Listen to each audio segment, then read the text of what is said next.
Guys welcome জানাইছো মোৰ Ranju kitchen ব্লগলৈ। কি খবৰ আপোনালোকৰ? ভালে আশা কৰো সকলোৱে ভালে আছে। গাইজ আজি সজনাৰ লগত মাছৰ জোল বনাও, লগত অকমান সৰিয়হ থাকিব। মই কেনেকৈ বনাইছো আপোনালোকে চাবচোন আৰু মোৰ দৰে এবাৰ বনাই খাই চাব কেনেকুৱা লাগে। তেন্তে আহকচোন। মই প্ৰথমতে বাকলিখিনি এৰাই ল'ম, সৰু সৰুকৈ কাটি এনেকৈ টুকুৰা টুকুৰাকৈ কাটি ল'ম।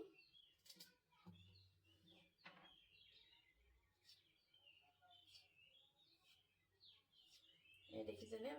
এতিয়া যিহেতু কুমলীয়া হৈ আছে, ইমানকে নুগুচালেও হ'ব, অলপ কম কমকে গুচাইছো, কিন্তু এতিয়া খাই খুব ভাল লাগিব যদিও কুমলীয়া হৈ আছে ন, সেইকাৰণে। কেৰাহীখন পাতিলোঁ আৰু ইয়াত মই মাছ ফ্ৰাই কৰিছোঁ।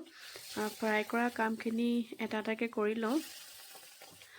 মই বহুত বেছিকৈ মা মছলা নিদিওঁ, আৰু যদি আপোনালোকে পাৰে মা মছলা দি ল'ব পাৰোঁ। মই একেবাৰে হালধিও কমকৈ দিছোঁ। মানে অকণমান গাটো বেয়া হৈ আছে, সেইকাৰণে বহুত মা মছলা খোৱা নাই। তো সেইটো কাৰণে দেখিছেনে মোক খুব ধুনীয়াকৈ মাছখিনি ফ্ৰাই হৈ গ'ল। মাছখিনি ফ্ৰাই মানে মই ফ্ৰাই কৰা কামখিনি একেবাৰে কৰিয়ে লৈছোঁ। যোৱাখিনিতো বাৰু কৰি ল'লোঁ। আৰু এইফালে তেলখিনি অকণমান আছিলে, ইয়াতে মই ছজনাখিনিও ফ্ৰাই কৰি লৈছোঁ। ফ্ৰাই নকৰিলেও হ'ব গাইজ, তথাপিও আৰু মই অলপ বোলো বেলেগ ধৰণে আজি বনাওঁ, সেইকাৰণে আপোনালোককো ভিডিঅ'টো দেখাওঁ বুলি ভাবিলোঁ। এনেকৈও এতিয়া যিহেতু কোমলীয়া হৈ আছে, এনেকৈও খাব পাৰিব। সকলোৱেতো এনেকৈয়ে বনাই বাৰু, ফ্ৰাই নকৰিলেও হ'ব। মই বোলো আজি ফ্ৰাই কৰি খাওঁ, তো সেইটো কাৰণে ছজনাখিনি ফ্ৰাই কৰি ল'লোঁ। আপোনালোকে কোনে কোনে ভাল পায় বাৰু?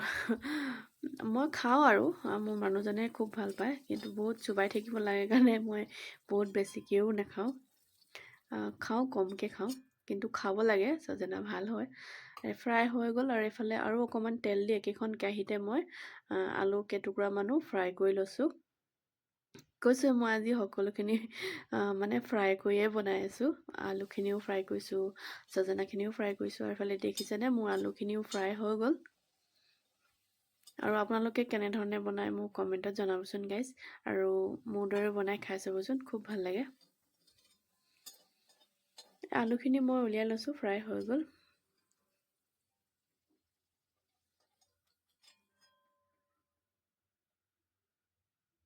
আৰু এফালে মই এতিয়া মছলাখিনিও ৰেডি কৰি লওঁ। যিহেতু 1 চামুচমান সৰিয়হ তিয়াই থৈছিলোঁ, সৰিয়হও বেছিকৈ নাই দিয়া, আপোনালোকে যদি পাৰে অলপ বেছিকৈও দি ল'ব। মই মছলাখিনি মানে মই কমকৈ ইউজ কৰিছোঁ। দেখিছেনে পিঁয়াজো এটাই দিছোঁ, আদাও সৰুকৈ এটুকুৰাই দিছোঁ, বেছি নাই দিয়া, এটুকুৰা মানে মাজত কাটি দিছোঁ, আৰু নহৰুকে কেইফোটামান অলপ দিছোঁ বাৰু। আৰু এইফালে মোৰ মছলাখিনি পিচি হৈ গ'ল, দেখিছেনে খুব ধুনীয়াকৈ পেষ্ট এটা বনাই ল'লোঁ।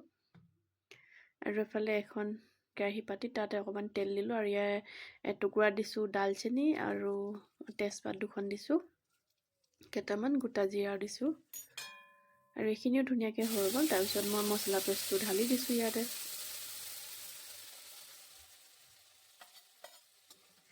এইখিনি মই অলপ দেৰি ভাজি ল'ম গাইজ, কেৰাহীখনত লাগি ধৰালৈকে। আৰু এইফালে দেখিছেনে অকণমান হালধি দিছোঁ, আৰু অকণমান গৰম মছলা দিছোঁ। গৰম মছলা মানে মই এইটো নিজেই বনাই লৈছিলোঁ মছলাটো, এচামুচ দিছোঁ, আৰু নিমখ দিছোঁ একেলগতে। আৰু আপোনালোকে যদি পাৰে নহয় জিৰা পাউডাৰ, ধনিয়া পাউডাৰ, গৰম মছলা, কাশ্মীৰী ৰেড চিলি পাউডাৰ, এইবিলাক সকলোখিনি দি ল'ব পাৰিব। মই নাই দিয়া, মই একেবাৰে কম মছলা দিছোঁ। আৰু এইখিনি মোৰ হৈ গৈছে, দেখিছেনে কেৰাহীখনত একেবাৰে লাগি ধৰিছে গাইজ। আৰু এইফালে মই ছজনাখিনি দি দিওঁ, আৰু ছজনা আলু মই একেলগতে দি দিছোঁ।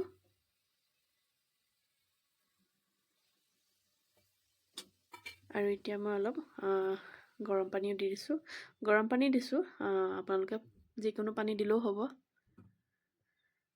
ঠাণ্ডা পানী বা অলপ গৰম পানী। আৰু এতিয়া মই ঢাকনখন লগাই দিছোঁ, 10 মিনিটমান উতলিব দিম।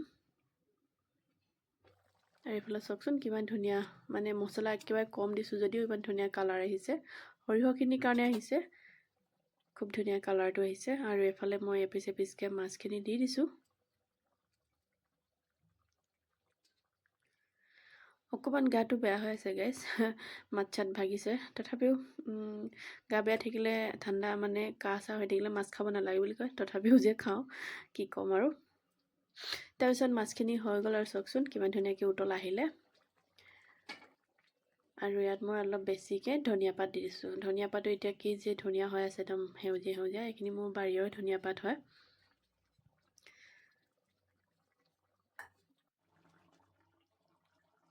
আৰু এতিয়া মোৰ সৰিয়হৰ লগত ছজনা মাছৰ জোল ৰেডি হৈ গ'ল গাইজ এখন থালি আপোনালোকক অকণমান পৰিৱেশন কৰি দেখাইছোঁ আৰু নিশ্চয় বনাই খাই চাব এবাৰ